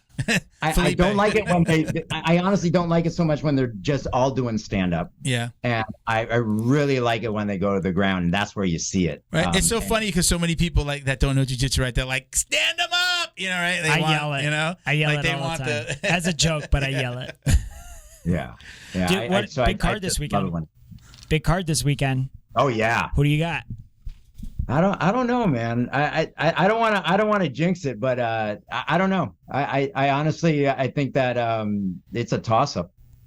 Yeah, I think it's a big toss up. I'm leaning more towards the Dagestani side of the toss up, but for the main event, I think this is Israel Adesanya is fighting somebody who's beat him twice in the kickboxing ring. Yeah, they're 2-1. That's got to be like, you're like, was it 2-1? Did they fight 3 times? I think 3 times, yeah. So Adesanya won once, and then I think Pereira won twice. Yeah. And Mike Pereira has been training on a hoverboard, avoiding. Yeah, so he's doing some serious work. Yeah. How is he training on a hoverboard? You haven't seen the videos of him doing weird ass trainings? Like it was like he kicked a soccer ball up in the air and then did a backflip and then shot the soccer ball in the air with a bow and arrow. And then one time he was just on a hoverboard and he was sparring. Around. Yeah, no, but he's very talented. Yeah. But I believe he's up 2 fights to 1. Yeah. And he freaking knocked him out. He's a scary dude. I think is this only his second fight in the UFC? No, it's going to be his 4th fight. This is going to be his 4th fight inside the UFC. I saw the last fight. The first 2 and as soon as I said they announced this fight, I was just like, this will air after the fight, so congratulations. Insert name here, Bo. Whoever won. Congratulations. Whoever won. A lot of people want to see Adesanya lose, I believe. I believe there's a lot of stock. I like the story, and he's gotten a little cocky. I think that he can use a loss. How could you not be cocky I'm after just saying, so but many? You could be cocky, but you don't have to be an asshole, and he's turning into a little bit of an asshole. You think so? Yeah, and he's a little bit boring. He's getting a little bit boring. Yes, I agree with that. So I'd like to see him win, not because I don't like him. I think that it would be probably it's the whole don't you don't lose, you learn. I think that he'll come back better. And I mean, when you see this guy, This guy just comes walking out like completely straight up, you know, Yeah. like RoboCop. yes. I mean, this guy Who's looks a great scary. fighter, by the This way. guy looks like a scary dude, and I think, you know, somebody has beaten you twice. It's not like Adesanya. You tell me if I'm wrong. I know you know you're super into UFC as well. I don't know like how good this isn't going to the ground is the point I'm going to make. Like it's not like Adesanya's got this amazing ground game. He's an Atos purple belt. He's a purple belt under Galvao? under But his Galvao ground at game Atos. might be better though. Yeah. Ground game might be better, but is he going to try to take him down? You got to think about. You're going for now. You're talking about a Muay Thai guy. The knees, I think- right? You're going to walk in. You're going to do a takedown right into a No, knee. they're kickboxers. I think They're that's not going to Muay be Thai scary. guys. They're Dutch kickboxers. Oh, is that what it? Yeah, it's not Muay Thai. Oh, okay. I think Adesanya is smart enough because the reason he's boring is because he games the system to get the wins. He doesn't care. He's got the Mayweather approach. He's acting like an asshole because that's the entertainment value because his fight game is boring and his fight game is boring because he's surgical. He fought, you know, who's the guy? I love you, Jesus. What's his name again? I forget his name. Super big Cuban guy. He just went to PFL. I know you're talking about. Bellator. Can't believe you didn't pull it out. But anyways, It's coming. you know, he fights the person and he's got a game plan and he sticks to it. So I wouldn't even put it past Adesanya to know that he's got a better ground game. You know, and the first round I believe is going to be a feel out round. Second round is going to get, I think it might be like maybe my kickboxing is better than yours. And then third round. Romero. Yoel Romero. Yeah. And then third round it could be I don't think this goes too far. I think maybe this is going to be first, second round knockout. Yeah. I don't think Adesanya makes it out of the It's second hard round. to tell, man. I think you're right. It's a toss up too. Yeah. It's going to be it's going to be I'm hosting the watch party at my house because I was so into this. I haven't done it for a long time, but I'm like I want to host this one, so let's have a party. So we'll find out. All right, let's get to our next question. So what is your ultimate goal? I'm going to ask you, I'm going to usually say, what's your ultimate goal in jiu-jitsu or MMA? I'm going to ask you, what's your ultimate goal in jiu-jitsu and on social media and where kind of this is heading for you? So I'm, you know, my ultimate goal in general is just to be happy. And I know it sounds just, okay, very generic, but I've been looking and talking about, I read online, someone had talked about a threshold of happiness or for happiness. And that, you know, people with a lower threshold, they're happier more often. They're more easily, it's more easily attainable. So for me, I don't really have any particular goal in jiu-jitsu. I'm just having so much fun with it. I love teaching. So that's one aspect that I wasn't doing 3 years ago and I'm doing now. And I want to continue that. I'm also teaching the kids classes as well. And that's like a very different kind of teaching. But it's like, for me, just being able to continue to partake in it, it's a fulfilling feeling. I you know, eventually I'll most likely get my black. I mean, you know, we continue long enough at this sport, most likely we're going to get it. So that isn't necessarily a goal of mine. I hope to that it will be part of my journey, but I just want to continue training as long as I can possibly train because I really enjoy it. That's on the jiu-jitsu side. With the social media side, my goal is still evolving, but I want, since I've been having a positive effect on a lot of the people who follow me, I want to continue doing that, and I'm just figuring out how I can best do that. And so right now I'm just really again enjoying that, and I just continue doing that, and things just start happening. Like I get invited to a podcast, or Pauly Shore invites me, or I've been asked to do some other stuff, and it just evolves. So we didn't mention this before. We talked about social media, but you were also on the NBC show. Is it Dancing with Myself? Yeah, and that came about through you know, kind of my online presence as well. That was with Shakira's show, and Nick Banas, Nick Cannon. What's his face? Jonas. Nick Jonas. The Jonas Brothers. Jonas Banas is one of my neighbors. I I don't know why. Just got doxxed. Nick Jonas, and that was a great experience as well. That was a ton of fun, and I'm just really just trying to get as many different varied experiences as possible. So there's a lot of similarities in our story, including starting jiu-jitsu late. I left my job. I've been in marketing for 15 years, about 8 years on my own. I had my own business. I went to work for somebody else for 6. And right after COVID, I went out on my own. I just wasn't happy at the job anymore. Wanted to do the podcast more. We used to do it twice a month. Now we do it 4, one a week. And I wanted more time for that. And then I started my own marketing company up again, and been very lucky that it's taken off. The question that I have for you is, would you ever go? I say, I'll live in a box under a bridge before I ever go work for anybody again. Would you ever go back into the accounting field, or is it that's it? It's done. Yeah, this is my life for the now. most part, I'm pretty much done with corporate. Right. Yeah. I realized I had to kind of wear a mask for years, decades. Not a COVID mask either. You're talking not about not literally. Yeah, we're wearing the corporate mask, Okay.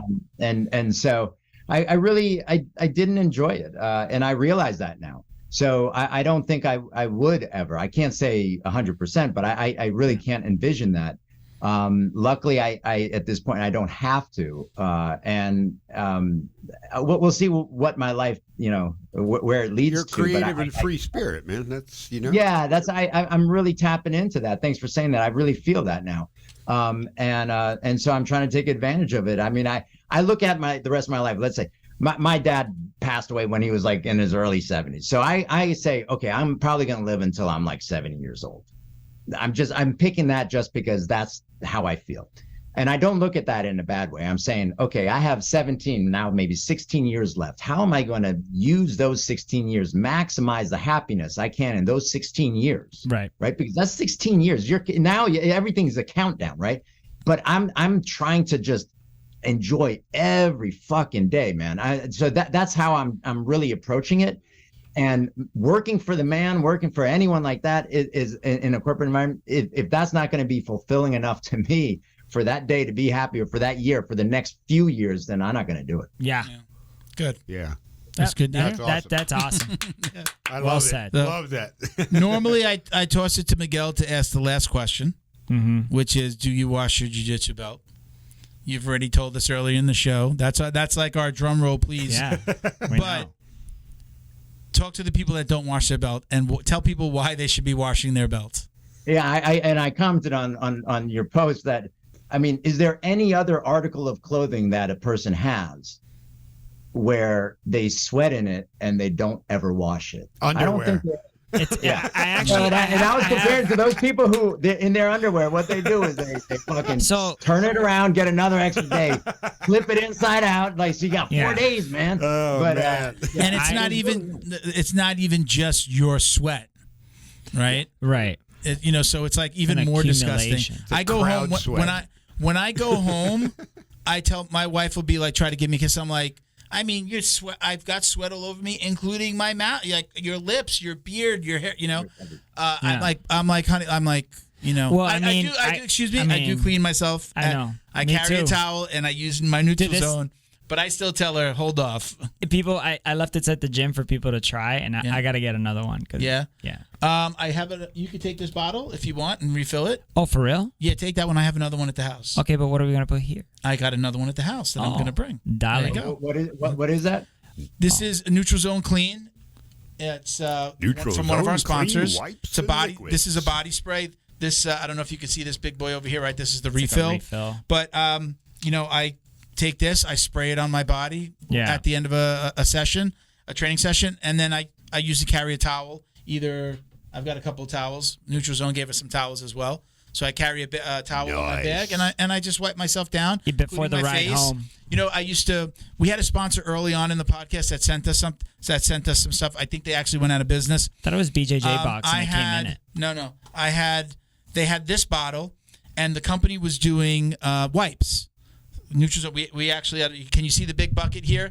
They do this big bucket of wipes for like gyms and wrestling events. But then they had a canister, and I told them, oh, you know what was really cool? And I showed them the bottle. He's like, we're gonna do that. So they also put out the spray. So basically, I said, I'm killing the yuckies. I'm leaving. It's all natural, relatively clean. It's all it's all natural. It's got like eucalyptus oil and like wasabi oil, non-toxic. And, it's a great way to end a session. I hate getting into my car dirty, but I use that. And I clean my. Because what I would do is I bought an antibacterial soap, so I'm like in the bathroom like lather. No, yeah, that's a lot I easier. do that too. I do that too afterwards. I have like I drive like 17, 18 miles, so it's like a 20-minute drive. Before I get in the car to go home, I'm in the school bathroom. I have a towel that I put on my car seat. I really wish that Mike and Candy would come out with those washable car. This is the bucket that they sell to gyms and wrestling events. Yeah, those are the wipes. This is great.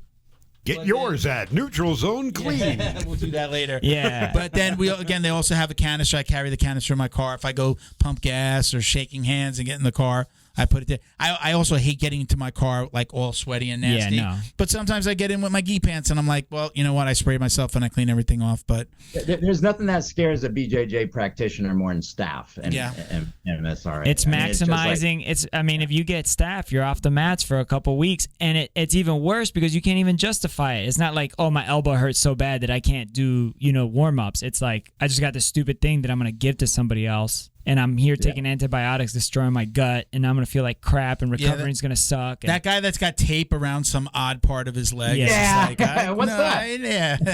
Oh, I got a little cut there. No. It's the black goo from space. Yeah. Well, let's, Marco, thank you so much for doing this. Thank you so much for coming on. Love to have you back again one day.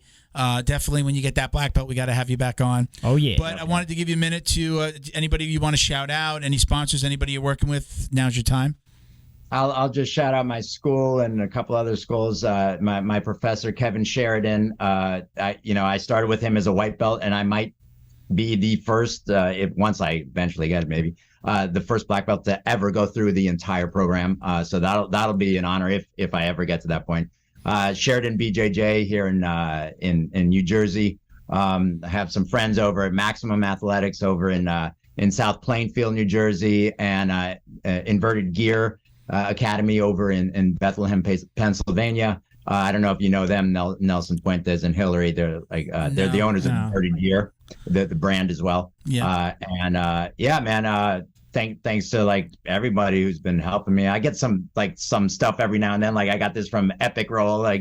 We know Matt. I just rolled with Matt. We know Matt. He just saw I Matt rolled up with in Matt DC. Not too long ago. So, amazing. Man, I'm just enjoying all this whole journey and everything. I really want to thank you guys for inviting me. I've had a really fun time. It was great talking to you guys. Thank you. And look, very humble. He keeps on every time he talks about the black belt. I know a lot of people do that. Like, well, if I get it, you're so humble about it.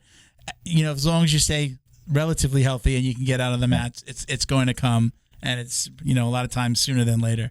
But again, listen, I told you, don't hang up. Don't go anywhere. We're going to take some pictures. But again, thank you so much for doing this. We appreciate it, man. Thank you very much. Awesome. All Thanks, right. man. Hold Thank you. on. All right, Bo. Thank you to Neutral Zone CBD, a combat family-owned company that supports athletes and the people who love them. Neutral Zone strives to deliver clean CBD products for sports recovery in gummies, lotions, balms, roll-ons, and more. After a competition, a hard rolling session, or a tough day on the job, Neutral Zone has a product designed to help you reduce inflammation, increase cell rejuvenation, and may even help with aging joints. Visit NeutralZoneCBD.com and get 25% off your order with code JJD. And follow them on Instagram too, at MyNeutralZone. Jiu-Jitsu's favorite monthly subscription box has now joined the Jiu-Jitsu Dummies podcast. The BJJ box is delivered to your door filled with premium jiu-jitsu and grappling apparel, equipment, supplements, supplies, snacks, and more. The crew at the BJJ box find the best in the world of jiu-jitsu and guarantee every box to be worth more than the cost. Each box includes 4 to 7 items you're going to love. Visit thebjjbox.com and use code JJD10 to get $10 off your very first box. And give them a follow on Instagram at TheBJJBox. Neutral Zone is Combat family owned, so they know you need to keep yourself and your equipment clean. They created Neutral Zone Clean wipes and sprays for just that purpose. Neutral Zone products are formulated to reduce the risk of bacterial and fungal infections. Whatever's making you sweat, weight training, rolling on the mats, yard work, or just working around the house, Neutral Zone Clean wipes and sprays can make you feel and smell refreshed. Use code JJD to get 15% off your online order at neutralzoneclean.com. While you're there, sign up for their newsletter to receive the latest info and updates on product launches like their new shower gel and soap bar coming soon. Are you Neutral Zone Clean? Special thank you to the crew over at Flow and Roll for all their support. Flow and Roll is renowned for their incredible no-gi rash guards, shorts, and leggings. Flow and Roll has quickly become the premier custom apparel provider for academies big and small throughout the United States. Reach out today to discuss your custom order and ask about their incredible pre-order program. You can send an email to flowandroll@gmail.com or visit their Instagram at flow_n_roll and shoot them a direct message. And yes, they can create an awesome custom gi for your academy as well. Visit flowandroll.com to check out their awesome designs, and while you're there, pick up a Jiu-Jitsu Dummy signature tee exclusively at flowandroll.com. And remember, you'll get 20% off your purchase of t-shirts, rash guards, or gis with code JJD. All right, very cool, man. What do you think? Awesome. That guy, the only thing that I felt was kind of like almost sad was the fact that he mentioned that he was wearing that corporate mask for so long. And, you know, you know how many people go through that? I know a lot. I'm glad he's free now. And that, well, I hope that's inspiration. It's like Gary Vee is inspiration. Yeah. I hope he's inspiration for other people to escape that trap. You nailed it on the head. When you said it, man, it resonated. He was like, I'm really glad you said that. I am a creative person. Creative and free spirit. That's right. It's cool, dude. I wish I would, just like I'm sure he does, like, I wish he would have found that sooner. He would have found that out sooner. Mm-hmm. It took him getting laid off. In its own time, man. It took me leaving a job to go, okay, this isn't, I'm preaching it to my daughter. 10 years earlier, that wouldn't have mattered. I'm preaching it to my daughter about, like, time, you know, health, is the ultimate family. currency. Yeah. Time is so valuable because you don't know how much of you have it. You can't get it back, right? Can't buy it. And this you can buy time. The whole, like, I need to work in corporate America 9 to 5. I am encouraging her in the middle. I'm like, go to the gym, go get a massage. As long as the work gets done that day, what needs to get done. She's not like interacting with clients all day. Mm-hmm. She's doing a lot of the back end work. So live, like, go, live, like, enjoy shit. This. Yeah. There's a way to enjoy this. I stop. I go out for a meal. I go to eat lunch with my wife or something. You know, I'm finding, you know, when I was stuck behind the desk, or even when we, after COVID, just sitting at home, I was miserable. Everything was timed and checked. And I think people feel guilty that, you know, the job is being left undone for that hour or 2 hours, and they're like, oh, I'm not using that time productively. But you know how productive it is to take care of your fucking mind and your body and you do your work better. It only takes a couple of times of you going, I'm going to take an hour or 2 hours. You know, like doctor's offices close for like 2 hours, 3 hours, right? It only takes a couple of times of you doing that, coming back and go, okay, I didn't lose a client. The world didn't end. Oh, I could do this. Now, you got to be very responsible. Like, working at home is not for everybody. Yeah. Some people need that discipline of like, hey, you got to get the work done, and people will fall into binging and not getting the work done, right? Yep. You have to be very disciplined to do it. Yep. But people think like it's not so easy to be disciplined to do it. And then it's always not the, you know, when I started the marketing company, remember back in the day when Over the Limit, we did Over the Limit, I would not see a human being face to face for a couple of days. Sometimes not good. I'd be home, I'd be working 12 hours, 16 hours a day. Maybe I would go to the gym at night and it'd be nobody there. Like I'd realize I have had zero human interactions other than email or phone calls. And it was like, it wears on you. And I wasn't doing jiu-jitsu back then. Even just a walk. Yeah. Go out in the neighborhood. You run into other people walking, jogging. But I'm doing that walk and I'm going, oh my God, I could be doing this. Yeah, don't be getting guilty. This thing done, getting a business card done, sending something to print, got to helping with the website. Clear the work out of your head for an hour and then go back to it. And believe it or not, it's funny because people say, my wife said this to me, if I stop, I'm just going to kind of lose my place and something. Like, no. Think about the artist who paints. An artist does not sit and start and finish a painting. He goes for a while, then covers it up, leaves, forgets about the painting, comes back a few hours later, looks at it again, says, oh, I know what I got to do. Does a little more. After a week, he finishes the piece. I do that with really important emails. I'll write an email. Yeah, good. I'll leave it. I'll save it in my draft, and I'll come back to That's it. smart. And I'll go, wow, what was I What the thinking? fuck was And I change a gonna whole say? bunch of things. I told Well, that. your I preached that attitude, to my your daughter. attitude sometimes conveys itself very, like in the email. Like you could have been like hungry or agitated or You know, Whatever, I think yeah. I've heard this. It's Abraham Lincoln when he was angry at like another. He would write a letter and never send it, but he got it out. yeah. I told last week. I told my wife. I do that. We were. Our a good daughter was. idea, Our stepdaughter. My stepdaughter was acting up a little bit, and I told my wife driving down.